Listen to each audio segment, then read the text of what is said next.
इस वीडियो में हम देखेंगे एंगुलर का स्ट्रक्चर क्या होता है और एंगुलर जब हम जनरेट करते हैं तो जो भी फाइल्स बनते हैं उसमें वो फाइल्स किस यूज के लिए होते हैं और क्या क्या फाइल्स होता है। सारी फाइल्स को हम एक लाइन बाय लाइन अच्छे से पढ़ेंगे, अच्छे से समझेंगे, क्योंकि एंगुलर प्रोजेक्ट पे काम करने से पहले हर एक फाइल्स को समझना ज़रूरी होता है, क्योंकि कहीं ना कहीं उन सारे फाइल्स को हम कभी ना कभी यूज करेंगे आगे जाके। अगर हमें पहले से पता होगा कि एंगुलर का फोल्डर स्ट्रक्चर क्या होता है, कैसे काम करता है, उसमें जो फाइल्स होते हैं वो किस यूज के लिए होते हैं, तो हमको आगे जाके एंगुलर पे काम करना इजी हो जाएगा।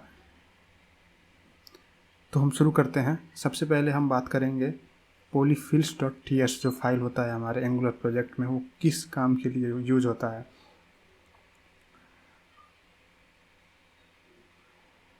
तो जो polyfills.ts फाइल्स होता है वो हमारे सोर्स फोल्डर के अंदर, अब जैसे ही जाएंगे वहाँ पे सामने ही दिख जाएगा polyfills.ts का फाइल।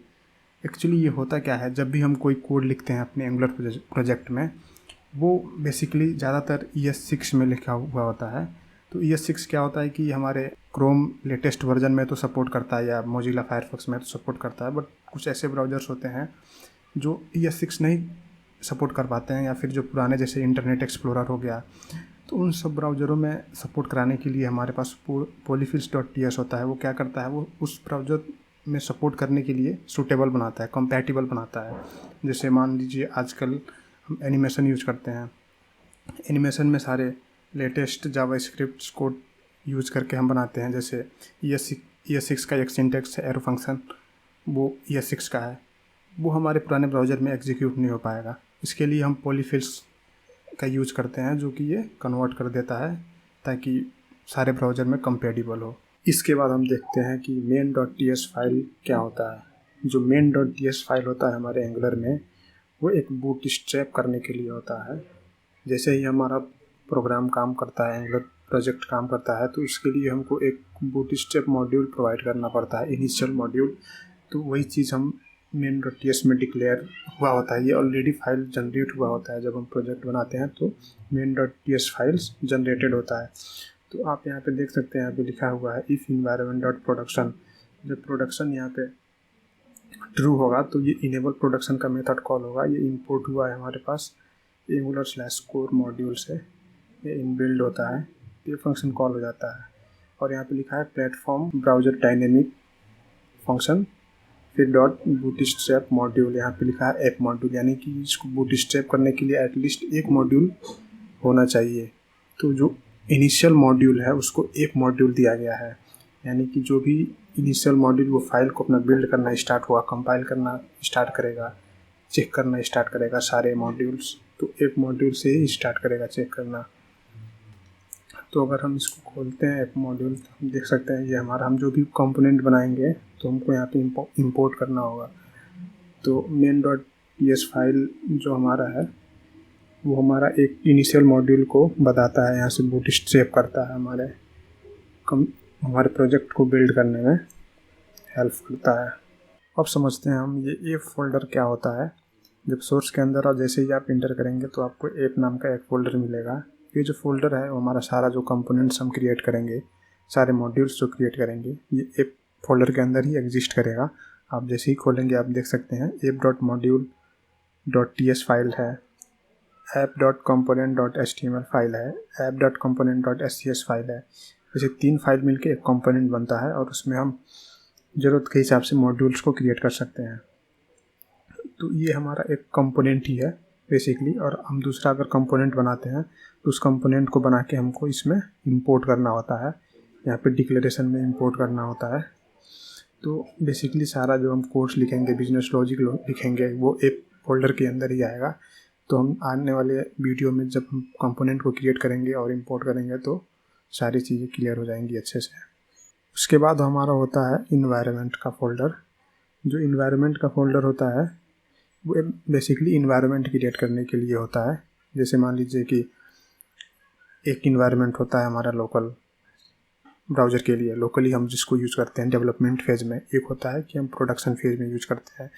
तो दोनों का कोड लगभग सेम ही होता है, बस जो इसमें एक ऑब्जेक्ट डिफाइंड होता है की वैल्यू पेयर के नाम से। की तो सब में दोनों में सेम रखना पड़ता है और वैल्यू को हम अपने हिसाब से चेंज कर सकते हैं।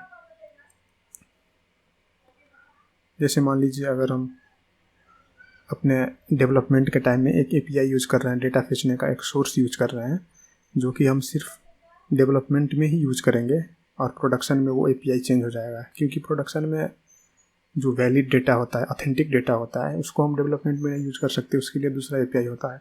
तो हम यहाँ पे सिंपली ऐसे एपीआई यूआरएल करके अपना जो भी यूआरएल होगा यहाँ पे हम लिख देंगे। तो ये जो एपीआई यूआरएल है वो हमारे लोकली एग्जीक्यूट होगा जब भी हम प्रोग्राम को रन करेंगे। जैसे ही हम इसको बिल्ड करते हैं तो ये प्रोडक्शन में एपीआई यहाँ से लेता है, तो यहाँ पे हम प्रोडक्शन का एपीआई लिख देते हैं। तो ऐसे ही काम करता है, ये दोनों में सेम वेरिएबल को रखना पड़ता है, वैल्यू को बस चेंज करते रहते हैं। उसके बाद हमारा index.html फाइल जो होता है वो HTML फाइल होता है। एंगुलर एक सिंगल पेज एप्लीकेशन है, तो ये एक ही पेज पे सारे कंपोनेंट को रेंडर करता है। ये बॉडी के अंदर आप एक टैग देख सकते हैं एप रूट का, ये हमारा एक टैग है, एक इनिशियल कंपोनेंट कह सकते हैं। हमारा सारा कंपोनेंट यहीं पर ही रेंडर होता है, इसमें मल्टीपल पेज होते नहीं हैं, इसीलिए हमारे पास ये index.html एक ही फाइल होगा। इसी में हम सारे कंपोनेंट को अपना रेंडर करेंगे राउटिंग की हेल्प से। जब हम यूज़ करेंगे तो उससे समझ में आ जाएगा कैसे यूज़ करना है। उसके बाद हम देखते हैं style.css। ये जो style.css तो आप जानते ही हैं CSS किस लिए काम होता है, लेकिन ये SCSS है, उसमें थोड़ा एडवांस लेवल होता है। आगे हम सारी चीज़ों को देखेंगे अच्छे से। तो जो style.css है, आप सोच रहे होंगे कि एक ही स्टाइल है, नहीं, ये जो स्टाइल होता है वो ग्लोबली यूज़ करने के लिए होता है। जो भी यहाँ पे लिखा हुआ है, you can add global styles to this file and also import other styles files. इसका मतलब ये है कि जो भी हम कोड लिखेंगे वो सारे कंपोनेंट में काम करेगा। जैसे अगर हम h1 को यहाँ पे मॉडिफाई करते हैं, सिंपली उसका कलर चेंज करते हैं, तो सारे कंपोनेंट पे जहाँ जहाँ हम h1 टैग को यूज किए रहेंगे उसका कलर चेंज हो जाएगा।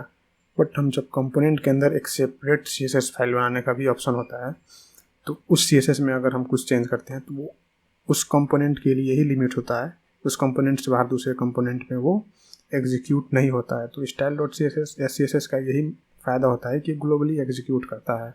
उसके बाद है हमारा package.json फाइल्स। ये लगभग सारे लोग जानते ही होंगे। जब हम कोई भी डिपेंडेंसी को इंस्टॉल करते हैं तो वो डिपेंडेंसी पे यहाँ पे शो करने लगता है। इससे ये होता है कि हमको पता चलता है कि हम अपने प्रोजेक्ट में कौन कौन सा डिपेंडेंसी, कौन सा एक्सटर्नल लाइब्रेरीज को यूज किए हुए हैं उसका वर्जन के साथ, तो यहाँ पे दिख जाता है। जब भी हम प्रोजेक्ट को ट्रांसफ़र करते हैं एक सिस्टम से दूसरे सिस्टम, तो इसकी मदद से हम यूज़ कर लेते हैं और उन मॉड्यूल्स को, उन लाइब्रेरीज को रीइंस्टॉल कर सकते हैं। इसी में डेव डिपेंडेंसी होता है, इस चीज़ को भी हम जब इंस्टॉल करेंगे, यूज करेंगे तो समझ में आएगा। कुछ डेवलपमेंट फेज में यूज़ करने के लिए डिपेंडेंसीज होता है जो कि वो प्रोजेक्ट के काम नहीं होता है, सिर्फ उसको डेवलपमेंट में ही यूज होता है, तो उस चीज़ के लिए यहाँ पे यूज किया जाता है। यहाँ पे कुछ स्क्रिप्ट्स दिया होता है ng सर्व, जो हम ng सर्व करके जैसे ही ये कोड रन करते हैं तो प्रोजेक्ट को स्टार्ट करता है। तो ng बिल्ड करने के लिए हमारा कमांड होता है, ng टेस्ट करने के लिए हमारा कमांड होता है, ये कुछ। उसके बाद गाइस हमारे पास ये एसेट का एक फ़ोल्डर होता है। एसेट का मतलब ये है कि जो भी हमारे मीडिया फाइल्स होते हैं, जो भी इमेजेस, वीडियोज़ हैं या CSV फाइल्स होता है जो कि हम प्रोजेक्ट में अपने यूज़ करना चाहते हैं, स्टैटिकली हम यहाँ पे स्टोर करके रख सकते हैं और उन फाइल्स को हम अपने प्रोजेक्ट में सिंपली एक्सेस कर सकते हैं। तो यहाँ पे सीधा हम इमेजेस का फोल्डर बना लेंगे, फिर वीडियोज़ का फोल्डर बना लेते हैं और उसको अपने एप्लीकेशन में ईजिली यूज करते हैं। इसके बाद गाइस हमारे पास होता है angular.json, जो कि इम्पोर्टेंट फाइल ये भी है। तो angular.json जो होता है हमारे ये एंगुलर प्रोजेक्ट का एक सेटिंग मान सकते हैं, एक एंगुलर प्रोजेक्ट का सेटिंग होता है। इसमें सब चीज़ डिफाइन होता है कि एंगुलर प्रोजेक्ट में क्या क्या यूज हो रहा है, क्या चीज़ कहाँ पे एग्जिस्ट करता है। ये हमारा प्रोजेक्ट का नाम यहाँ पे लिखा हुआ है, माई फर्स्ट प्रोजेक्ट। ये प्रोजेक्ट टाइप एप्लीकेशन है, स्टाइल टाइप हम यूज कर रहे हैं SCSS। ये सारी चीज़ें यहाँ पे मेंशन्ड होता है। इसी नीचे आके देख सकते हैं हम, ये हमारा बिल्ड है। बेसिकली एक ऑब्जेक्ट के फॉर्म में होता है सारी चीज़ें, जो कि हम जो भी अगर हम बिल्ड करते हैं तो जो उसका पाथ होगा, जो बिल्ड फॉर्मेट, जो बिल्ड फाइल होगा वो कहाँ जनरेट होगा, उस चीज़ का भी हम पाथ यहाँ पे डिक्लेयर कर सकते हैं। तो यहाँ पे लिखा है dist/my फर्स्ट प्रोजेक्ट। यहाँ पे हमारा प्रोजेक्ट आउटपुट करेगा जब भी हम कोई चीज़ बिल्ड करेंगे। ये शायद आप लोग को अभी ना समझ में आए, लेकिन आने वाली वीडियो में जब हम बिल्ड करेंगे तो आपको ईजिली पता चल जाएगा। एक बिल्ड फाइल अलग होता है, डेवलपमेंट का अलग होता है। क्योंकि जब हम होस्ट करते हैं उसको तो हमको बिल्ड करना पड़ता है, हम डायरेक्ट ये एंगुलर प्रोजेक्ट को होस्ट नहीं कर सकते। तो उसके बाद जो हमारा इंडेक्स का यहाँ पे लिखा हुआ है कि इंडेक्स कहाँ पे है, तो सिंपली जब भी हम प्रोजेक्ट को रन करते हैं, बिल्ड करते हैं, तो angular.json जो सेटिंग फाइल होता है इसको एग्जीक्यूट करता है। तो यहीं से सारी चीज़ों को रीड करता है कि क्या चीज़ कहाँ पे है। तो देख सकते हैं इंडेक्स का जो है source/index.html है, यहाँ पे सोर्स है और यहाँ पे इंडेक्स एग्जिस्ट करता है। आप यहाँ पे देख सकते हैं सीधा सीधा सिंपली पॉलीफिल्स का भी लोकेशन यहाँ पे क्या है, tsconfig कहाँ पे है, हमारे एसेट्स क्या क्या है, एसेट्स का लोकेशन क्या है, source/assets फोल्डर यहाँ पे है। जो भी हम स्टाइल यूज कर रहे हैं ग्लोबली वो कहाँ पे है, आप अपना भी कुछ स्टाइल्स यूज कर सकते हैं, यहाँ पे डाल सकते हैं। जैसे आप बूटस्ट्रैप जब इंस्टॉल करते हैं तो आप यहाँ पे उसको इंपोर्ट करना होता है, या फिर style.css में ही डायरेक्ट इंपोर्ट कर सकते हैं, या फिर यहाँ पे भी इंपोर्ट कर सकते हैं। अगर कोई आप jQuery यूज़ कर रहे हैं, कोई एक्सटर्नल जावास्क्रिप्ट का फाइल यूज़ कर रहे हैं, तो आपको यहाँ पे इंपोर्ट करना होता है। तो ये है गाइज कि हमारे पास नेक्स्ट कॉन्फ़िगरेशन होता है। कॉन्फ़िगरेशन में क्या है कि हम अपने हिसाब से कॉन्फ़िगर कर सकते हैं कि प्रोडक्शन में क्या क्या होगा। जैसे कि प्रोडक्शन में अगर यहाँ पे नीचे आ जाएंगे, यहाँ पे फाइल रिप्लेसमेंट्स का ऑप्शन दिया हुआ है। इसमें क्या होता है कि जैसे हम इन्वायरमेंट में डिस्कस कर रहे थे, सेम चीज़ वहाँ पे लिखा गया है कि जो इन्वायरमेंट है वो इनिशियली जो हम लोकली रन करते हैं तो ये यहाँ से एक्सेस करेगा। जैसे ही हम इसको बिल्ड करेंगे तो वो बोल रहा है कि रिप्लेस विथ, इससे रिप्लेस कर देना है, environment.pro.ts इससे रिप्लेस कर देना है प्रोडक्शन में। लोकली तो हम यहाँ से यूज़ करेंगे, लेकिन प्रोडक्शन में हम यहाँ से यूज़ करने लगेंगे। तो इसी तरीके से कुछ और भी सेटिंग्स है हमारे पास, देख सकते हैं। या डेवलपमेंट का भी ऑप्शन है, यहाँ पे भी कुछ सेटिंग्स हैं। Optimisation, false vendor chunk to, ये चीज़ें अभी आपको समझ में नहीं आएंगा, जैसा जैसा यूज़ करेंगे समझ में आने लगेगा। डिफ़ॉल्ट कॉन्फ़िगरेशन प्रोडक्शन है, ये नीचे हैं कुछ टेस्ट केसेस है। टेस्ट तो अभी जैसे ही हम टेस्ट करेंगे तो ये सारी चीज़ों को समझ में आएगा। तो गाइज ऑलमोस्ट हम लोग इम्पोर्टेंट जितने भी फाइल्स एंड फोल्डर्स हैं, स्ट्रक्चर हैं, वो हम डिस्कस कर चुके हैं। आगे बढ़ने के लिए हम लोगों को इतना जानकारी काफ़ी है। जैसे ही हम आगे एग्जीक्यूट करेंगे, कोड करेंगे, तो जब हम प्रैक्टिस करने लगेंगे तो अपने आप हम लोगों को समझ में आएगा। अभी आप लोगों को लगभग नहीं समझ में आएगा, थोड़ा थोड़ा बस बेसिक्स मैं बता दिया हूँ ऊपर ऊपर से कैसे क्या होता है, क्या चीज़ें होता है। जब आप एक्चुअल में जब यूज करेंगे उसका, तब पता चलेगा कि हाँ ये कैसे काम करता है। तो thank you for watching guys.